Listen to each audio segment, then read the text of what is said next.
ED তলব করছে, ইডিকে আপনার আসলে বিজেপির কাছে আমি ওরা আমার প্রতি এত আকর্ষিত, ওরা বারবার আমার কাছে আসে, তা আমার খুব ভালো লাগে। জেলে যাওয়ার ভয়ে কাঁপছেন তৃণমূলের কৃষ্ণনগরের প্রার্থী মহুয়া মৈত্র, যাকে ইতিমধ্যেই লোকসভা থেকে তাড়িয়ে দেওয়া হয়েছে ঘুষ নিয়ে প্রশ্ন করার অভিযোগে। লোকসভার এথিক্স কমিটি ঘুষ নিয়ে প্রশ্ন করার অভিযোগে মহুয়া মৈত্রকে লোকসভা থেকে তাড়িয়ে দিয়েছে। তার বিরুদ্ধে লোকপাল সিবিআই তদন্তের নির্দেশ দিয়েছে।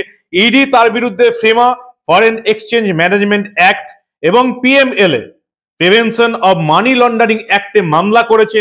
যে কোনো মুহূর্তে মহুয়া মৈত্রকে গ্রেপ্তার করা হতে পারে এবং সেই জন্য সোশ্যাল মিডিয়ায় একের পর এক পোস্ট করছেন মহুয়া মৈত্র। কেঁপে গেছেন, ভোটের সময় তিহারে বসে থাকতে হবে তো, তাই সেই ভয়ে তিনি কেঁপে গেছেন।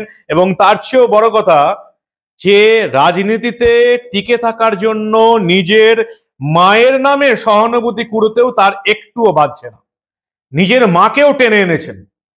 আর সেই সঙ্গে বলছেন, খুলে হ্যাঁ বিজেপি কে দ্বার, আ যাও নেহি তো আবকে বার তিহার। কিভাবে ভয়ে কাঁপছেন মহুয়া মৈত্র দেখাবো, সবটা শোনাবো। এই গুরুত্বপূর্ণ প্রতিবেদন শেষ অবধি দেখুন। আমি মানব, দা নিউজ বাংলায় আপনাদের স্বাগত জানাচ্ছি। একের পর এক পোস্ট করছেন মহুয়া মৈত্র, একের পর এক পোস্ট এক্স স্যান্ডেলে, যে পোস্টের কোনো মাথা মুন্ডু নেই। এমনকি একটি পোস্টে নিজের মাকেও টেনে এনেছেন। প্রথম যিনি পোস্টটা করলেন মহুয়া মৈত্র, যে পোস্টটা করলেন সেখানে বড় বড় করে লেখা, খুলে হ্যাঁ বিজেপি কে দ্বার, আ যাও নেহি তো আবকে বার তিহার। অর্থাৎ বিজেপি তাকে দলে যোগ দিতে ডাকছে, না হলে তিহার যেতে হবে। আমি বেশ কয়েকজন বিজেপি নেতাদের সঙ্গে কথা বললাম, অন্তত এই বাংলার একেবারে উপরস্থানীয় যারা আছেন সেই সমস্ত বিজেপি নেতাদের সঙ্গে কথা বললাম। তারা এই নিয়ে কোনো বক্তব্য দিতেই চাননি, পরিষ্কার বলে দিয়েছেন পাগলের প্রলাপ বকছে। মহুয়া মৈত্রকে বিজেপি এই মুহূর্তে দলে নেবে, পাগল নাকি?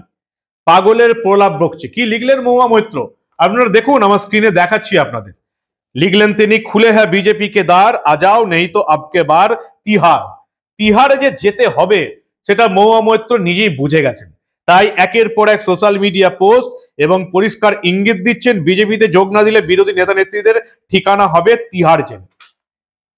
এই মুহূর্তে মহুয়া মৈত্রকে বিজেপি যদি দলে যোগ দেয়, প্রথম প্রতিবেদনটা হবে আপনারা দেখবেন দা নিউজ বাংলার পর্দায়, আর হেডলাইন হবে, বিজেপির দ্বিচারিতা, ঘুষকাণ্ডে অভিযুক্ত, লোকসভা থেকে বিতাড়িত, পিএমএলএ এবং ফেমা আইনে মামলা চলা মহুয়া মৈত্রকে দলে নিল বিজেপি।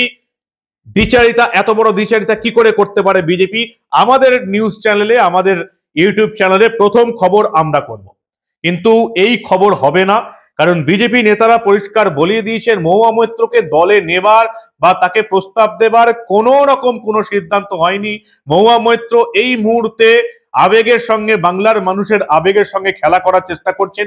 একটা নেতার নাম বলুন, বাংলা দিল্লি মিলিয়ে মহুয়া মৈত্র একটা বিজেপি নেতার নাম বলুন বা প্রমাণ দেখান যিনি তাকে বিজেপিতে যোগ দেবার প্রস্তাব দিয়েছেন। একজনের নাম বলুন, যে কোনো একজন বিজেপির উঁচু পর্যায়ের বাংলাতে যারা নেতা আছেন সেরকম একজন নেতার নাম বলুন বা তার কোনো প্রস্তাব দেখান, বা কেন্দ্রীয় স্তরের কোনো বিজেপি নেতার নাম বলুন বা তাদের প্রস্তাব দেখান যে তাকে বিজেপিতে যোগ দেওয়ার আহ্বান জানানো হয়েছে।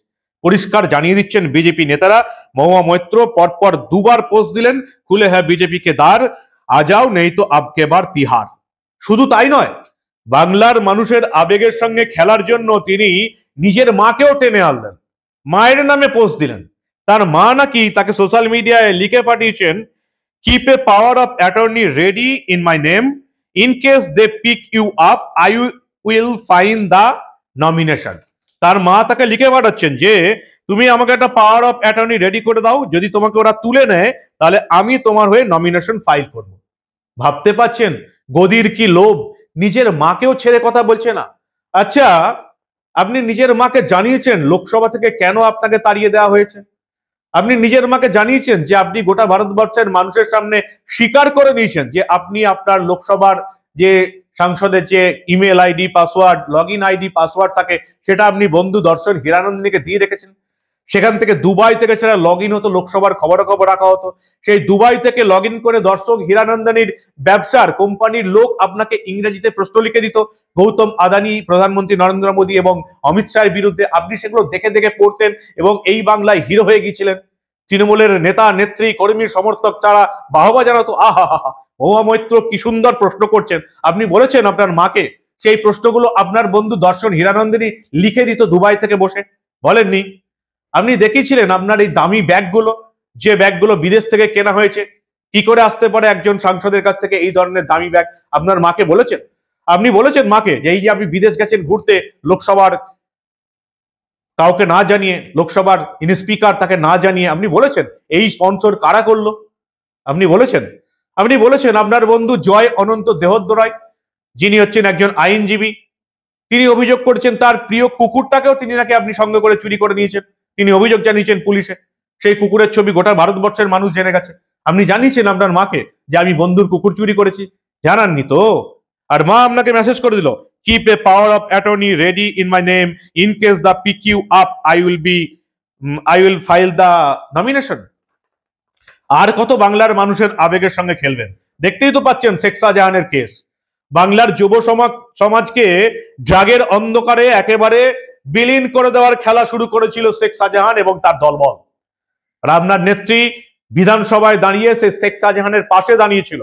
আপনার নেত্রী আমাদের ট্যাক্সের টাকায়, সরকারের টাকা খরচা করে কলকাতা হাইকোর্টের single bench, division bench, supreme কোর্টের সিঙ্গেল বেঞ্চ, ডিভিশন বেঞ্চে ছোটাছুটি করেছে শেখ শাহজাহানকে বাঁচানোর জন্য।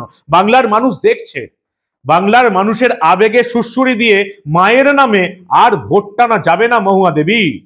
2 পয়সার সাংবাদিক বলেছিলেন না? এই সাংবাদিকরাই আপনাকে আর কৃষ্ণনগরে ভোট পেতে দেবে না। দেশের বিরুদ্ধে যারা দেশদ্রোহিতা করেছে, এই বাংলার মানুষের উচিত তাদেরকে একটা ভোট না দেবার।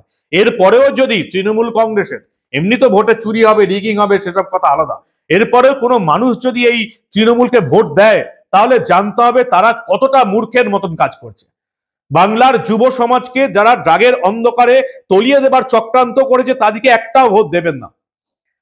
বাংলার যুব সমাজকে যারা যোগ্য শিক্ষকের চাকরি চুরি করে দিয়েছে, অযোগ্যদের টাকার বিনিময়ে চাকরি বিক্রি করে দিয়েছে, তাদেরকে একটা ভোট দেবেন না। যারা বাংলার গরিব মানুষের খাবার চুরি করে দিয়েছে, রেশন চুরি করে দিয়েছে, ধান গম চুরি করে দিয়েছে, বাংলার মানুষ এরপরও তাদেরকে ভোট দেবে। মহুয়া দেবী, আপনি আশা করছেন মায়ের নামে সুরসুরি দিয়ে কৃষ্ণনগরে আবার ভোট পেতে পারবেন? এরপর সিদ্ধান্ত নেবে বাংলার মানুষ। শেখ শাহজাহান কাণ্ডের পর এই বাংলার মানুষ তৃণমূলকে নবান্নের 14 তলা থেকে নামিয়ে একবারে ফুটপাতে বসিয়ে দেয় কিনা, সেটা আমাদের দেখার বিষয় আছে। আর আপনি মায়ের নামে সুরসুরি দিচ্ছেন, যেতে হবে তিহারে, বিজেপি নাকি আপনাকে ডাকছে। কোন নেতা বিজেপিকে আপনার ডেকেছে? একটাও দেখান, একটা ফোন কল বা একটা প্রস্তাব, লিখিত কোনো মেসেজ একটাও দেখান, দেখাতে পারবেন না। এই ধরনের মিথ্যা কথাগুলো, জলজান্ত মিথ্যা কথাগুলো বলে কি হয়? যেমন ঝাড় তেমনি বাঁশ। সারা দিন সোশ্যাল মিডিয়ায় পোস্ট করে মিথ্যা কথাগুলো বলা চাই। আর যেগুলো ইতিমধ্যেই প্রমাণ হয়ে গেছে। 95% প্রশ্ন করেছেন গৌতম আদানির বিরুদ্ধে, বন্ধু ব্যবসায়ী বন্ধু দর্শন হীরানন্দিনীর লিখিত প্রশ্ন পেয়ে। কৃষ্ণনগরের জন্য একটা প্রশ্ন করেছেন, মাকে বলেছেন মা আমি কৃষ্ণনগরের জন্য একটা প্রশ্ন করিনি, সব প্রশ্ন করেছি গৌতম আদানির বিরুদ্ধে। কারণ আমার বন্ধু দর্শন হীরানন্দিনী লিখে দিয়েছিল দুবাই থেকে, সেগুলো দেখে দেখে আমি পড়েছি লোকসভাতে। বলেছেন মাকে। লজ্জাও লাগে না এই তৃণমূলের নেত্রীদের? আপনারা কি বলবেন? বাংলার মানুষের একটা ভোট দেওয়া উচিত এই তৃণমূলের নেতা নেত্রীদের। আপনাদের মূল্যবান এবং গুরুত্বপূর্ণ মতামত জানান দা নিউজ বাংলার কমেন্ট সেকশনে। আর দেখতে থাকুন দা নিউজ বাংলা। আমরা আবার এই ধরনের কোনো খবর চেপে রাখতে দেব না।